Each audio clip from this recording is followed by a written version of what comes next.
So dahil marami nang nagre-request ng kantang ito na May Galak by Musik Atha, ituturo na natin sa video na ito.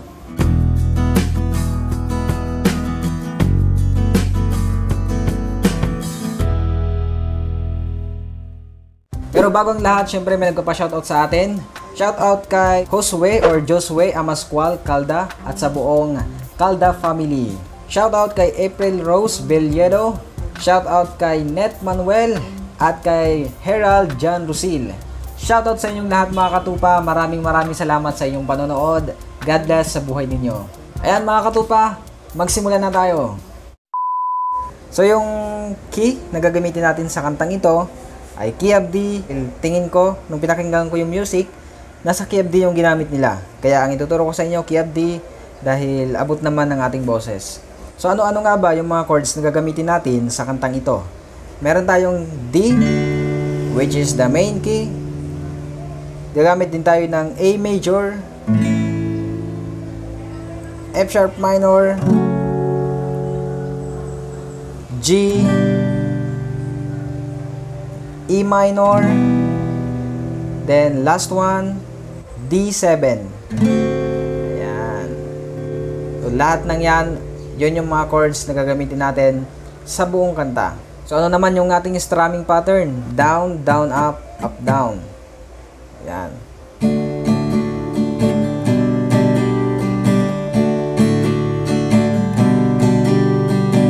Yan. Down, down, up, down.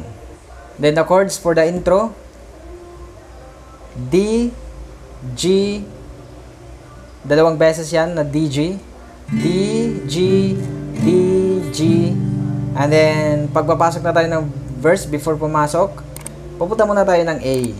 Yan. So ganito yon. I-apply natin yung strumming pattern. Isa pa. Then A. Then, start na yun ng verse.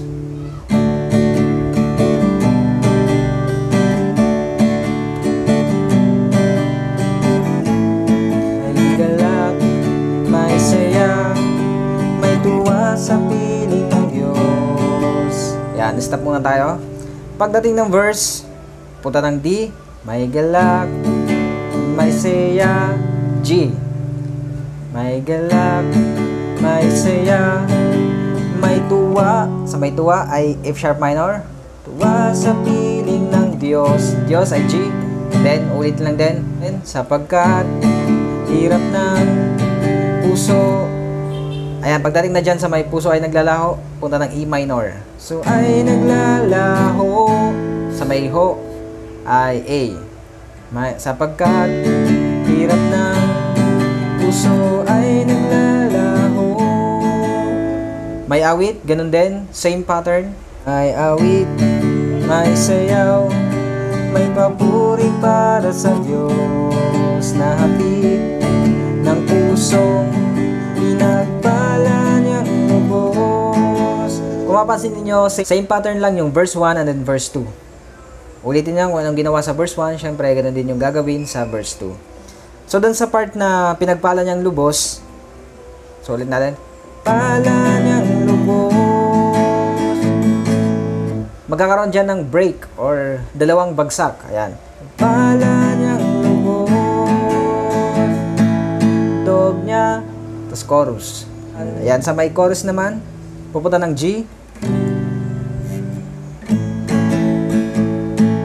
Dog niya ay kapayapaan. Niya ay kagalakan. Ayan. G, A, F sharp minor, then B minor.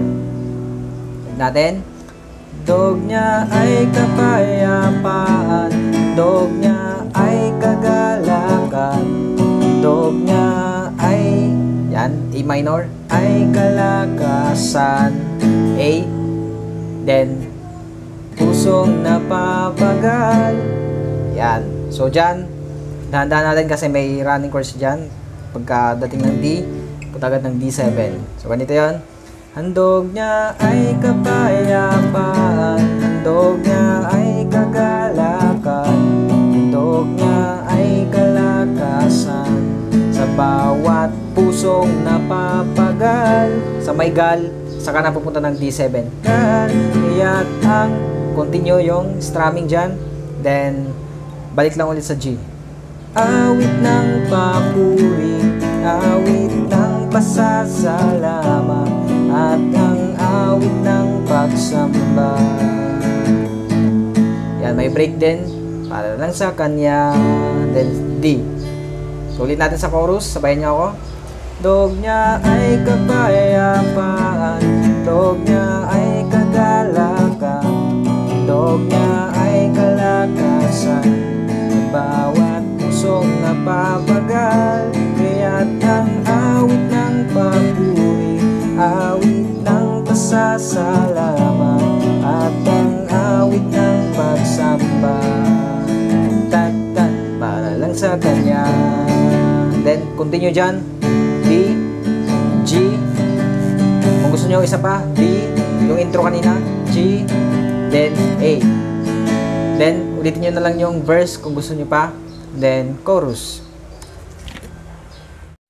At ngayon, bago tayo pumunta sa ating play along, kung hindi mo pa na-subscribe yung channel na to, subscribe mo na, pindutin mo yung subscribe button na nasa baba para updated ka katupa sa susunod kong tutorials na i-upload sa channel na ito.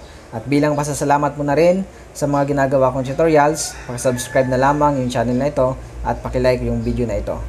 So dahil mga katupa ay Tagalog yung kantang ito, maaari natin siyang kantahin at makapag-play along kayo sa gitara. Yan, simula tayo sa ating intro. DG, dalawang beses, and then mag-end sa A, papasok ng verse.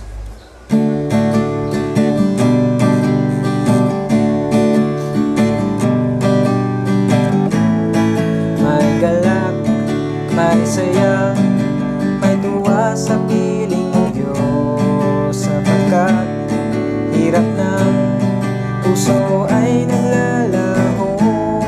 May awit, may sayaw, may papuri para sa Diyos, na hatid ng pusong pinagpala niyang lubos.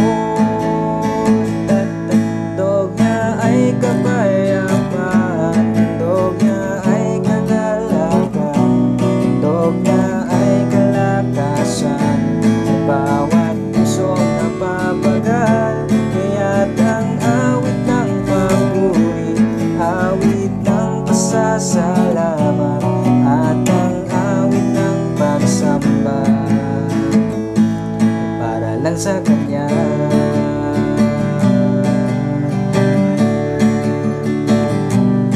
Then A, then kung ulitin pa ninyo yung verse, gawin ninyo kung ano yung ginawa natin kanina. At kung natutunan mo ang kantang ito, please like this video and subscribe mo din yung channel na to para updated ka sa mga susunod na video tutorials ko. God bless you mga katupa, and all the glory belongs to God.